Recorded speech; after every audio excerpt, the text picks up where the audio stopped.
A 14-year-old boy uploads a selfie to an app called Umax. 3 seconds later, the screen returns a number, 4.2 out of 10.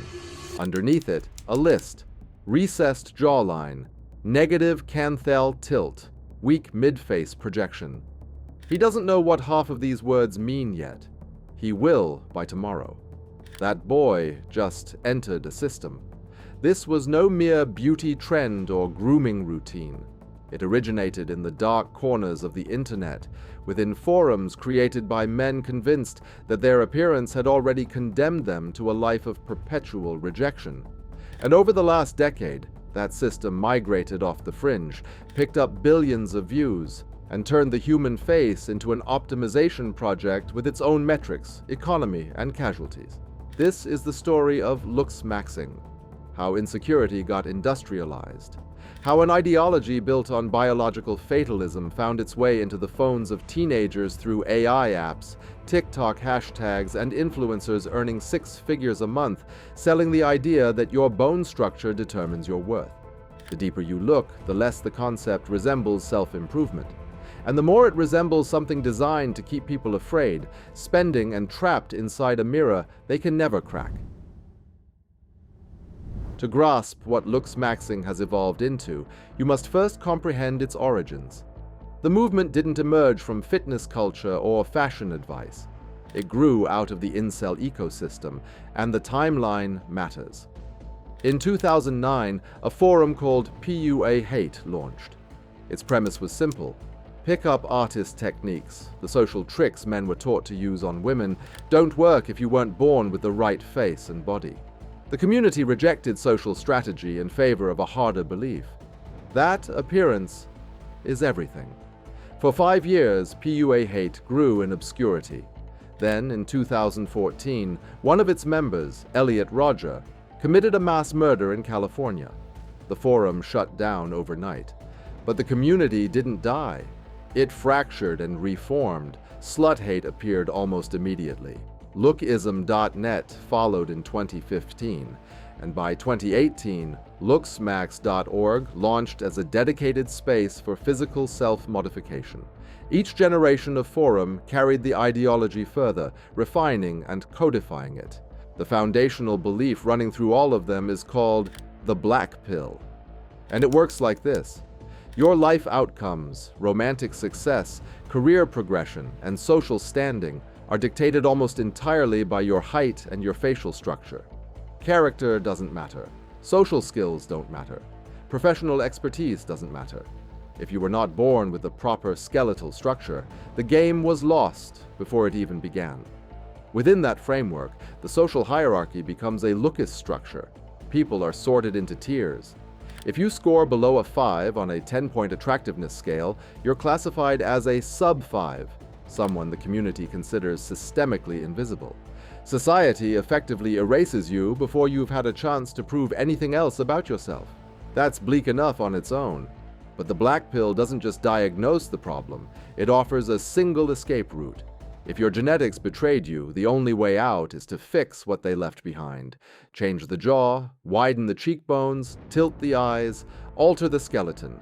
That escape route is Looksmaxxing. But looking better was never the true goal. The real objective was to escape the designation, a category the community itself invented, enforced, and made feel permanent. A system where the prison and the parole board are run by the same people. What separates Looksmaxxing from ordinary vanity is precision. The community doesn't discuss faces the way most people do. They talk about them the way an engineer reads tolerances on a blueprint. The ranking system is called the PSL scale, named after the 3 original forums, PUA Hate, Slut Hate, and Lookism.net. And it doesn't work on vibes. It claims to be objective, grounded in measurable biological markers of genetic quality. The gonial angle, the angle formed where the rear edge of the jaw meets the lower border. In the general adult population, it ranges from about 120 to 130 degrees. But the community targets something far more acute, 100 to 115 degrees. A sharper jawline, a signal, they claim, of high testosterone and dominance. The maxilla ratio, how far forward your upper jaw projects relative to the cranial base. If that angle measures below 80 degrees on a cephalometric scan, clinicians call it retrognathic. Recessed. The Looksmaxxing community calls it a death sentence. Canthal tilt, the slant of the outer corner of the eye relative to the inner corner. Upward is prized. It's what the community calls hunter eyes, a term meant to evoke predatory dominance. A downward tilt gets treated as evidence of inferior genetics. Then there's the facial width to height ratio, cheekbone width measured against mid-face height, which some in these spaces correlate with perceived aggression and social power. These aren't casual observations. Users express them as formulas. There's an entire vocabulary built around measurements most people have never thought about. And the effect of all that precision is deliberate. It makes the ranking feel scientific, unchallengeable, like it's not someone's opinion but math. Here's where the story gets darker. In these communities, a PSL score isn't treated as a description, it's treated as a moral marker. Your number reflects your worth, not your skill, kindness, humor, or resilience, but your bone structure. And when the score is low, the feedback isn't gentle. The community calls it bro pedagogy, a brutal masculine style of instruction delivered through what researchers describe as degradation ceremonies. A user posts a selfie asking for advice. If the score comes back low, they're told their situation is hopeless. If they disagree, they're called delusional.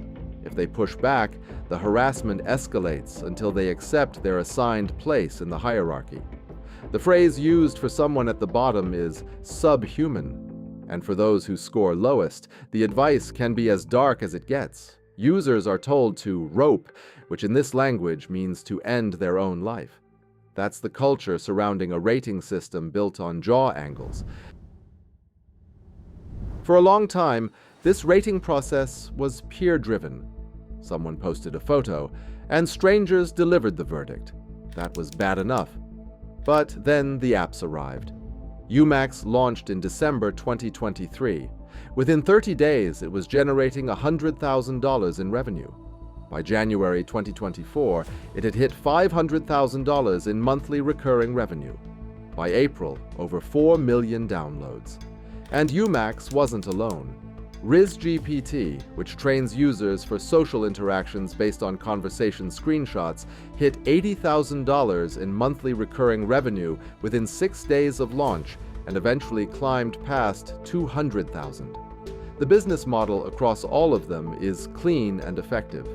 The free version scans your face, identifies what's wrong, often features you've never scrutinized before, and assigns a number. The paid version promises to help you fix it. Personalized coaching, haircut recommendations, grooming plans, a path to ascending. These apps didn't invent the insecurity, but they automated it. What used to require posting in a hostile forum and waiting for strangers to weigh in now happens in 3 seconds, alone in your bedroom, as many times a day as you want. Researchers describe this as an AI surveillance loop. The app scans the face, identifies flaws, assigns a number, and because the standards are designed to be nearly unattainable, the number almost always falls short. That gap between where you are and where the app says you should be is the product. The subscription exists to keep you chasing a target that moves every time you get close. A permanent state of becoming, always one purchase away from enough. The growth engine behind these apps was calculated. Entrepreneur Blake Anderson reportedly scaled his suite of AI apps by paying as little as $50 per creator to slide app mentions into viral TikTok content about dating and glow-ups. No formal advertising, just strategic placement inside content teenagers were already watching. By the time a user encountered the app, the language of the incelosphere, sub-5, PSL, and mogging had already been scrubbed clean and repackaged as self-improvement vocabulary they'd never think to question. Researchers at the University of Portsmouth call this process digital subcultural diffusion. It moves in 3 stages. First, the language gets sanitized. overtly extremist labels like incel get swapped for coded terms like sub-5 or PSL God, which bypass platform safety filters. Then influencers and apps repackage the ideology as glow-up guides or self-improvement tutorials.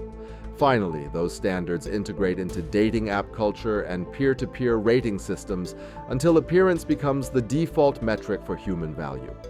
By 2023, the Looksmaxxing hashtag on TikTok had already generated billions of views. The pipeline from fringe forum to mainstream feed was complete, and it hadn't happened by accident. The journey through Looksmaxxing is staged. It starts harmless. It doesn't stay that way. The entry point for most users is soft maxing, which includes skincare, fitness, grooming, and better clothing. Standard stuff. Nobody gets hurt doing a better skincare routine. But the system is designed to make soft maxing feel insufficient. Because if the problem is your skeleton, no amount of moisturizer solves it. And that's where the pipeline pushes people deeper. Mewing is the bridge. It's a practice of specific tongue posture meant to reshape the jawline and expand the maxilla over time. It gets marketed as a harmless beauty hack. Millions of views. Teenagers do it in their bedrooms. But mewing normalizes a radical belief that the adult skeleton is plastic, that bone can be reshaped through sustained force.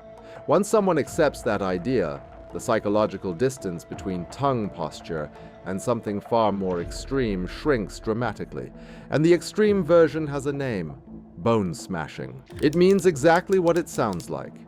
Hitting your own face with blunt objects, hammers, bottles, or knuckles, under the belief that controlled microfractures will heal into thicker, more defined bone. The claimed basis is Wolff's Law, a real principle in biomechanics that describes bone remodeling under mechanical stress. The application is a dangerous misunderstanding of that principle. Medical professionals have been explicit about the risks: facial disfigurement, permanent asymmetry, nerve damage to the inferior alveolar or facial nerves. In severe cases, tension, pneumocephalus, air entering the brain cavity, or cerebrospinal fluid leaks from fractures breaching the membranes surrounding the brain. These are not hypothetical consequences. They are clinically documented outcomes resulting from the blunt force trauma inherent in bone smashing. Despite that, bone smashing hashtags have accumulated over 400 million views on TikTok. Influencers who promote it dismiss medical warnings using the community's own vocabulary, calling them cope. And bone smashing isn't the ceiling. For users obsessed with height, the community's ultimate fail stat, cosmetic limb-lengthening surgery, has become the aspirational endpoint. Originally developed for severe reconstructive cases, the procedure involves surgically breaking the femur or tibia, inserting an adjustable internal nail, and slowly pulling the bone segments apart at roughly 1 millimeter per day over months. Men of average height now pursue this to reach 6 feet, at costs often exceeding $100,000. The complication rates provide a compelling narrative. Pin site infection rates fall between 44 and 66%. Complications with bone healing, either failure to heal, non-union, or incorrect healing, malunion, occur in 23 to 45% of cases. Hardware failure is also common, seen in roughly 23%. Further complications include chronic pain from nerve entrapment and joint stiffness, contractures in the hip or knee due to extended immobilization. The case of Elaine Fu illustrates the worst-case trajectory. After a cosmetic limb-lengthening procedure in London with Dr. Jean-Marc Guichet using his proprietary Guichet nail, the device failed, breaking through her left femur. The result was a broken bone, non-union, 5 years of rehabilitation, multiple revision surgeries, chronic pain, nerve damage, and permanent impairment. Over $100,000 spent to end up in worse condition than before. Medical professionals are consistent on this point. For cosmetic purposes, the risks almost always outweigh the benefits. And the psychological toll of prolonged immobilization and high failure rates often deepens the very depression the surgery was supposed to solve. None of this runs on ideology alone. It runs on money. Braden Peters is 20 years old. Online, he's known as Clavicular, named after a bone. He started injecting testosterone at 14. He ordered fat-dissolving compounds online as a teenager. By the time he turned 20, he said he was clinically infertile. The damage was self-inflicted and irreversible. He now earns over $100,000 a month. Kick live streams. A subscription community called the Clavicular Clan, charging $50 a month, offering guides on how to ascend and lists of suggested peptides.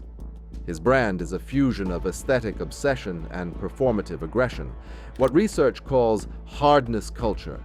A viral clip showed him seemingly striking a pedestrian with a Tesla Cybertruck during a live stream in December 2025.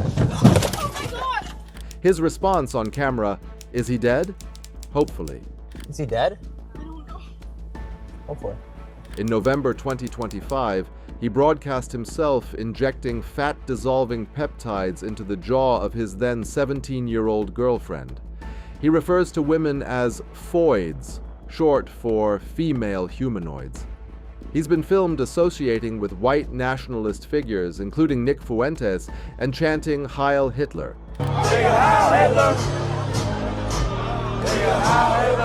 Later brushing it off as a joke. Peters isn't a fringe figure in this world. He's a template. The Looksmaxxing economy operates on an influencer model that flips traditional marketing. Instead of building a product and finding an audience, you identify a pain point, the fear of being ugly, rejected, or invisible, and build content around it. The content names the insecurity. The AI app confirms it. Then the upsell begins. Free face ratings that always find flaws. Weekly app subscriptions. Premium coaching packages in the thousands. Online courses. Supplement stacks promising growth hormones and peptides. The pipeline is engineered so the optimization journey never ends. Because the standards are designed to be unreachable, the user stays in a permanent state of becoming, always one procedure, one product, or one subscription away from enough. That's the revenue model, perpetual inadequacy. And the target audience skews young, often underage. The insecurity is the inventory, the cure is the product, and the product never actually cures anything. There's a layer to this system that often gets overlooked, and it's one of the ugliest. The PSL hierarchy is not racially neutral. It is built on Eurocentric beauty standards positioned as the objective peak of human attractiveness. The highest tier, the Chad, is explicitly coded as white and assigned a 9 or 10 out of 10. Attractive black men are categorized as Tyrone, and attractive East Asian men as Chang, both positioned as racialized tiers beneath the white ideal. Men who score 3 or below are labeled subhuman, a designation disproportionately applied to those with non-European features. This hierarchy drives specific behaviors. Ethnic maxing refers to men of color pursuing procedures like double eyelid surgery or rhinoplasty, specifically to look more European. White maxing goes further, involving the use of skin lightening products, based on the belief that whiteness itself is the primary component of what the community calls sexual market value. Geographic Looksmaxxing encourages men struggling in Western dating markets to relocate to Southeast Asia, based on the belief that women of color inherently prefer white men, regardless of those men's rating at home.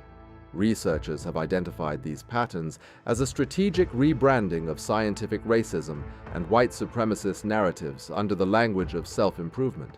The racial caricatures aren't incidental to the system, they're structural. They define the hierarchy's ceiling and floor. The clinical picture underneath all of this is severe. Body dysmorphic disorder, BDD, a psychiatric condition defined by a distressing preoccupation with perceived appearance, defects that are slight or unobservable to others, is effectively normalized within the Looksmaxxing community. The diagnostic criteria map almost perfectly onto the behaviors the community promotes. Patients with BDD spend an average of 3 to 8 hours daily fixating on their perceived flaws. The community encourages exactly that kind of scrutiny and calls it discipline. Mirror checking, constant comparison, obsessive grooming, compulsive rituals reframed as necessary steps on the path to ascending. For adolescent males, the numbers are devastating. Studies indicate that over 80% of adolescents with BDD have experienced suicidal ideation. More than 44% have attempted suicide. Roughly a third of pediatric BDD patients require psychiatric hospitalization. And the community's culture of degradation, telling users their lives are over if they don't meet the Chad ideal, actively feeds that cycle.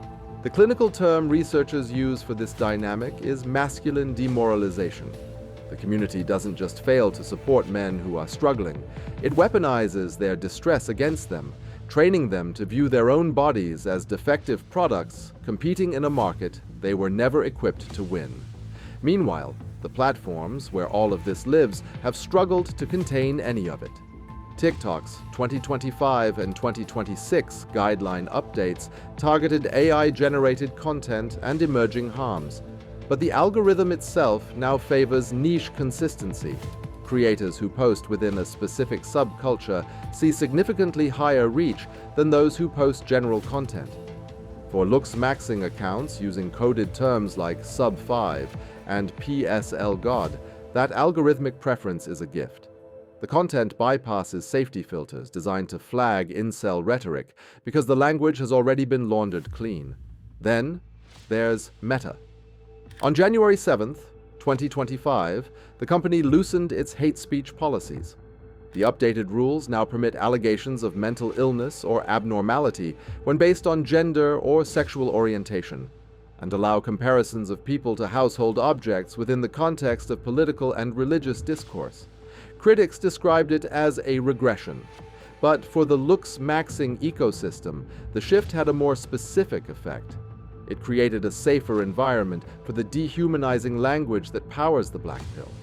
The rhetoric that labels men subhuman based on their facial measurements now sits more comfortably within the boundaries of what these platforms allow. And that's the mechanism in full. The ideology provides the framework. The forums enforce the hierarchy. The apps automate the surveillance. The influencers monetize the anxiety. The platforms fail to intervene, and the user, usually young, often underage, and almost always already struggling, cycles through the system believing the problem is their face, when the problem is the system itself. Looksmaxxing isn't a sign of sudden vanity in young men. It's the result of industrialized insecurity. It thrives because a profitable system was built on convincing teenagers their physical features, like a jawline, represent a moral failure. The constant, unending cycle of improvement is the product being sold, not an optimally perfected face. The real target of this optimization was always the person themselves, but the face is only one entry point. The same logic runs through something even more fundamental: whether anyone wants to be around you at all. That economy is worth over $500 billion, and it needs you to stay isolated. We investigated how that works here.